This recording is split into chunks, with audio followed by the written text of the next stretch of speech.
Oh, oh la tête. Oh la vache, ils se sont pas foutus de notre gueule au labo, hein.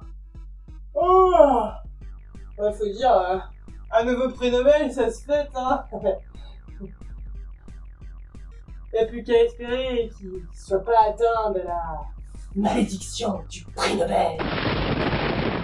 Hey, salut, c'est Jeanne. Ces dernières semaines, t'as probablement entendu parler des prix Nobel, qui sont remis tous les ans à Stockholm pour couronner le succès de personnes dans différents domaines comme la physique, la chimie ou encore la médecine. Je pourrais te parler des différents prix de cette année, mais ça a été déjà fait et bien fait dans pas mal d'endroits. Je pourrais te raconter l'origine du prix Nobel, mais bon, pas mal de gens connaissent déjà cette histoire. Si c'est pas ton cas, juste rapidement, Monsieur Nobel est mort en laissant derrière lui une fortune, amassée grâce à sa superbe invention, la dynamite. Un peu pris de remords en voyant que son bébé tue énormément de gens, il a demandé dans son testament la création d'une institution qui récompenserait des personnes, permettant un progrès considérable pour le bien-être de l'humanité. Histoire qu'on se souvienne de lui autrement que le mec qui a inventé la dynamite, quoi. Et il a plutôt réussi son coup, le bougre. Bref, aujourd'hui j'ai envie de te parler d'un phénomène un peu moins connu, le syndrome prix Nobel, ou comment certains lauréats partent complètement en cacahuète.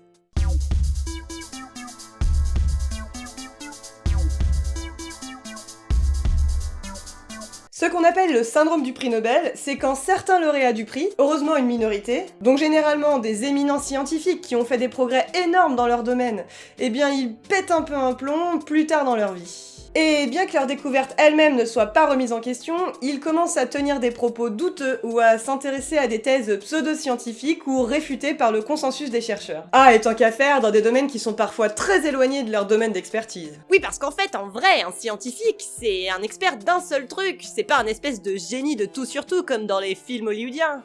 Bon, j'ai pas trouvé de description médicale précise, mais bon, on peut quand même avancer quelques explications. Déjà, l'âge, puisque le prix Nobel couronne généralement une longue carrière et il peut être décerné bien après les travaux qu'il récompense. Mais avoir été brillant ne protège pas notre cerveau des ravages du temps. Il y a aussi un phénomène proche de l'argument d'autorité. Certains se disent que s'ils pensent quelque chose, c'est forcément vrai. Puisqu'ils ont un putain de prix Nobel, bordel! Il peut alors devenir compliqué de leur faire admettre une erreur ou changer d'avis. Sauf que personne, et pas même un prix Nobel, n'est à l'abri d'avoir tort. Et ce phénomène peut être amplifié par la médiatisation de leurs propos, ce qui leur donne une certaine visibilité et voire même une légitimité. Pour résumer, Papy Nobel devient un peu gâteux et il est convaincu d'avoir raison sur tout. Et surtout, il se prive pas pour diffuser la bonne parole. Bon, pour que ça soit plus clair, je vais te donner un exemple. Et je digresserai sur la découverte qui, elle, reste majeure. Et on va parler du prix Nobel de chimie de 1993 qui récompense le développement de techniques de manipulation de l'ADN. Comme je te l'ai déjà dit, l'ADN c'est une molécule dans nos cellules qui porte l'information génétique, qui fait de toi ce que tu es. Et cette molécule est constituée d'une longue séquence de bases où les nucléotides A, T et G, C assemblés sous forme de double hélice. Et les lauréats sont donc Michael Smith pour ses avancées permettant la mutation ciblée de la séquence en laboratoire et Kary Mullis pour le développement de sa technique de PCR ou réaction en chaîne par polymérisation. Cette méthode a révolutionné l'étude de l'ADN et elle est aujourd'hui utilisée partout dans le monde. Elle permet d'amplifier, donc de copier, une séquence spécifique de l'ADN par des cycles successifs de polymérisation, c'est-à-dire des assemblages de bases nucléotides. Et pour ça, on utilise des mécanismes qui se passent naturellement à l'intérieur de nos cellules. Pour se diviser en deux cellules filles contenant le même matériel génétique, une cellule doit dupliquer l'intégralité de son génome. Et pour ça, la cellule, elle utilise tout un tas d'outils protéiques qui permettent de dérouler la double hélice et de séparer les deux brins. Chacun des brins va ensuite pouvoir être recopié par une protéine appelée l'ADN polymérase et on obtient donc deux copies identiques de l'ADN. La technique de la PCR permet, elle, de façon simple, une réplication de l'ADN in vitro, donc dans un tube, et de façon ciblée, donc uniquement la séquence qui nous intéresse. Au départ, on a donc une matrice ADN, qui nous sert de modèle pour réaliser la copie. Par exemple, de l'ADN extrait d'une goutte de sang. On va également avoir besoin de nucléotides libres, A, T, G et C, disponibles pour réaliser la copie. Enfin, on va également avoir besoin de deux amorces, qui sont des petites séquences d'une vingtaine de nucléotides qui vont être spécifiques de la séquence que l'on veut amplifier. C'est en fait une petite séquence qui va être complémentaire à chaque côté de la limite de la séquence que l'on veut amplifier. Par exemple, pour copier cette séquence, il nous faudra une amorce de chaque côté, complémentaire à la séquence du brin amplifié. Pour séparer les deux brins ADN, on n'utilise pas un cocktail protéique comme c'est le cas dans nos cellules parce que ça serait vraiment trop compliqué à mettre en place. Non, en fait, pour ça, on chauffe l'ADN à 95 degrés, entraînant sa dissociation. C'est l'étape de dénaturation. On refroidit alors le mélange aux alentours de 60 degrés, ce qui permet aux amorces de s'associer avec leurs séquences correspondantes sur l'ADN. C'est l'étape d'hybridation. Enfin, pour copier l'ADN, on utilise une protéine ADN polymérase qui doit être ajoutée au mélange. Sauf que contrairement à notre ADN, les protéines sont fragiles et supportent mal d'être chauffées à 95 degrés. À haute température, elles perdent leur forme et sont complètement inutilisables.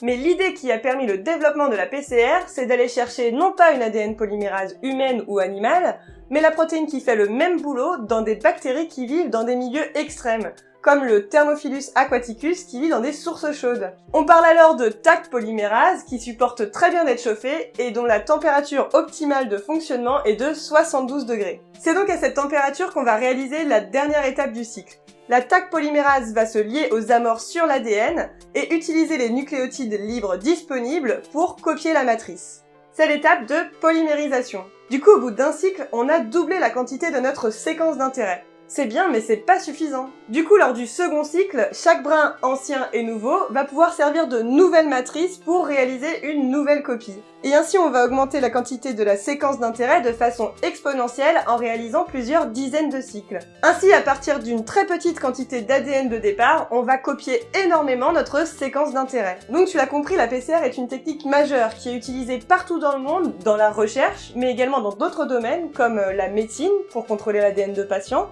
ou encore dans le domaine judiciaire. Donc Kary Mullis, son prix Nobel, il l'a carrément pas volé. Mais bon, comme on est là pour parler du syndrome du prix Nobel, tu te doutes que c'est par là que ça se gâte. Pause réclame, l'ami Blue Rabbink m'a fait cette superbe bannière. Et si vous visitez son site disponible en description, vous pourrez admirer de superbes articles tels que ce t-shirt exceptionnel. C'était quoi ça ? Le biochimiste Kary Mullis a donc eu une idée de génie sur la PCR, et ça lui a valu son prix Nobel. Mais ça reste un biochimiste, et non pas un virologue par exemple. Ça ne l'a pas empêché de publier un livre en 1997 et la préface d'un autre en 2006 où il affirme qu'il n'y a aucun lien entre le virus du VIH et le sida. Sans grande preuve. Cette affirmation est en fait réfutée par les spécialistes du domaine, et ça a même valu le prix Nobel en 2008 de médecine et physiologie à Françoise Barré-Sinoussi et Luc Montagnier. Lui-même ensuite atteint d'un syndrome du prix Nobel de niveau 4, avec des élucubrations sur la mémoire de l'eau et l'homéopathie. Mais pour une question de temps, je vais pas m'attarder sur son cas. Mullis a donc écrit des livres, mais à part une publication obscure de 1995 où même le titre reste très hypothétique, rien dans des journaux scientifiques. Si c'est important, c'est parce que pour publier dans une revue scientifique, il faut passer par l'évaluation par les pairs, d'autres chercheurs du domaine qui vont examiner méticuleusement les résultats et décider d'autoriser ou non la publication. Ça permet de contrôler la qualité du travail, et donc de s'assurer d'être au plus proche de la véracité dans les limites des connaissances du moment. Et on ne peut pas publier n'importe quelle idée sans y apporter des preuves scientifiques concrètes. Un éditeur, lui, cherchera à publier un livre pour des raisons, disons, moins idéalistes. Pas de couilles, plus de cash. Et quoi de mieux pour faire vendre qu'un prix Nobel qui met un grand coup de pied dans la fourmilière saupoudré de théories du complot? Et on s'en fiche s'il a pas de preuves. Argument d'autorité, tu dis. Toujours à 1000 lieues de son domaine d'expertise, Kary Mullis fait également partie des gens qui nient que le réchauffement climatique soit lié ou accéléré par l'activité humaine. Si c'est un prix Nobel qui le dit, c'est forcément vrai. Ah, et il est aussi un fervent défenseur de l'astrologie. Ah non, je peux plus le défendre là. Bon, il faut dire aussi que Kary Mullis a toujours été un excentrique. D'ailleurs, selon ses propres propos, il n'aurait probablement pas pu développer l'idée de la PCR sans une aide un peu particulière. La consommation massive de LSD, une drogue hallucinogène puissante développée par un autre chimiste, Albert Hofmann. Il a pas eu le prix Nobel, lui. Toujours est-il que dans son autobiographie Danser nu dans les champs de l'esprit, non, je n'invente rien, Kary Mullis nous décrit une petite balade nocturne dans les bois. Je descendis les marches, tournai à droite, et puis au fond du chemin, sous un sapin, il y avait quelque chose de brillant. J'ai pointé ma lampe torche dessus, ça l'a seulement rendu plus blanc où le faisceau éclairait. Ça semblait être un raton laveur. J'avais pas peur. Plus tard, je me suis demandé si ça aurait pu être un hologramme projeté de je ne sais où.